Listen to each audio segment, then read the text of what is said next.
order to keep everything kind of compact, it's going to feel weird, but just pull out as you can. You'll see that first pose, let me see what it looks like, because then if we have it, we'll just watch the next pose. Okay?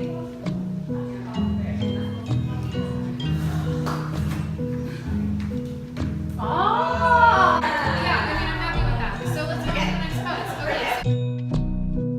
Hello, my name is Sorcha, and I'm a dance photographer in Sarasota, Florida.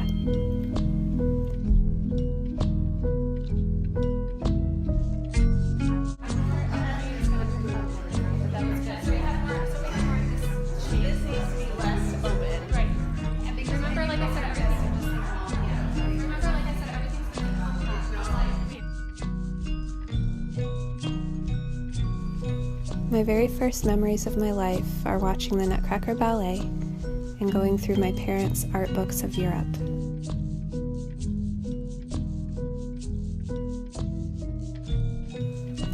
Ever since I can remember, I've been obsessed with the human figure and the potential it has to create life, beauty, and expression.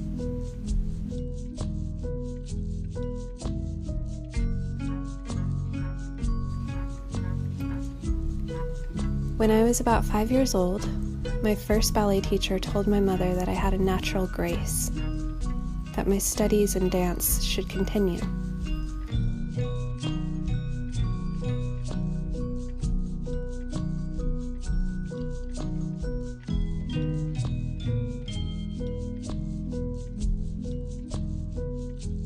They did, on and off for most of my life.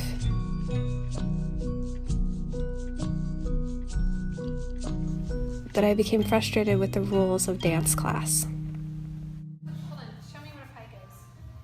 Okay, can we do this? Can we do a pike with a leg like this? Like tucking? Yeah. Is it hard? Which leg feels better? My heart was set on creating my own expression of movement. So instead, I choreographed alone in my basement of my childhood home to movie soundtracks and my dad's record collection.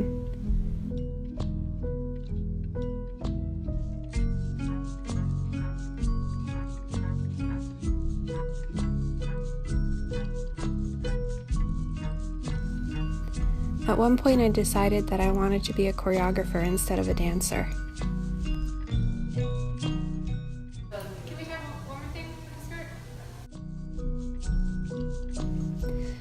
By the time I was old enough to decide if I wanted to make dance a career, my spiritual obligations restricted me from entering the performance world.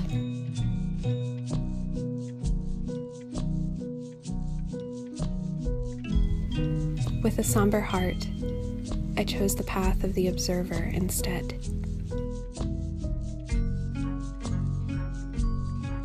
By the time I was finished with college, my spirituality had shifted, and I realized that I was not just an observer, but a witness to the soul of the dancer.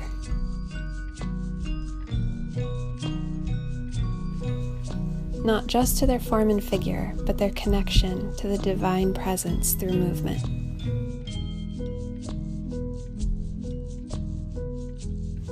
Today, I'd like to think that I draw from all of these aspects in my work.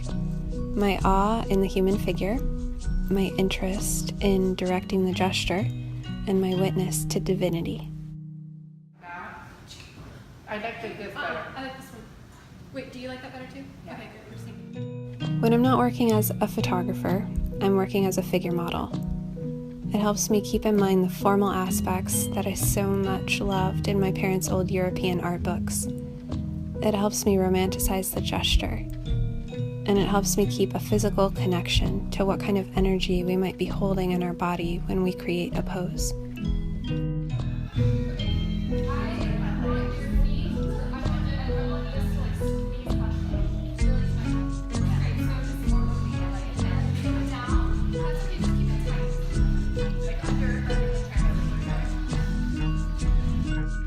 Because my life did not pan out as a dancer, I sometimes feel a pang of regret because I'm not on the stage myself. Luckily, the dancers that I work with are gracious to open their arms in friendship to me. and the little family they've created. They really educate me on the joys and toils of being a performer.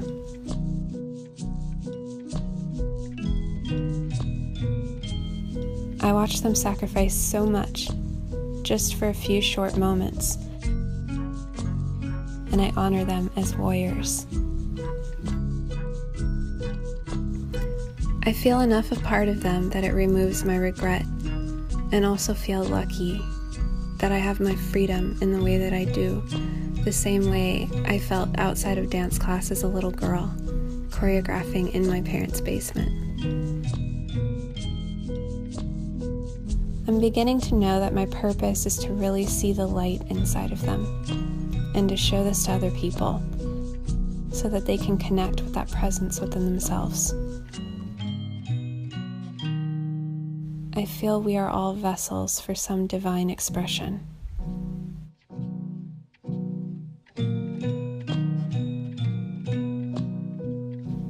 The theater is like a ritual altar, where we tell stories and play out experiences about how we relate with our world. Movement is a sacred way to explore this, because we remove the barriers of language and go straight to our inner sensations. You know how you feel when you love someone, or when you're angry, or that feeling that you get when you're trying something completely new and your stomach is turning. You know those feelings, but sometimes you don't have words for them. Expressive movement is that bridge, to let us know that we're all dealing with the same things, that we are one.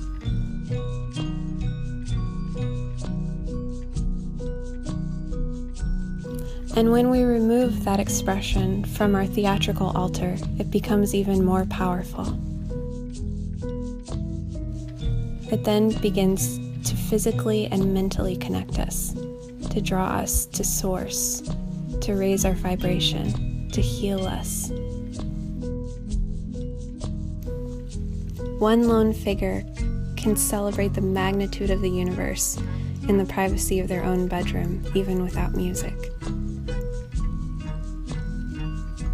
This has become my life's work, to be an observer to the beauty and light of the human spirit through movement, and all the archetypal characters we have within ourselves, to witness our preciousness, our grace, our strength, and our ability to connect with the earth, the divine, and each other.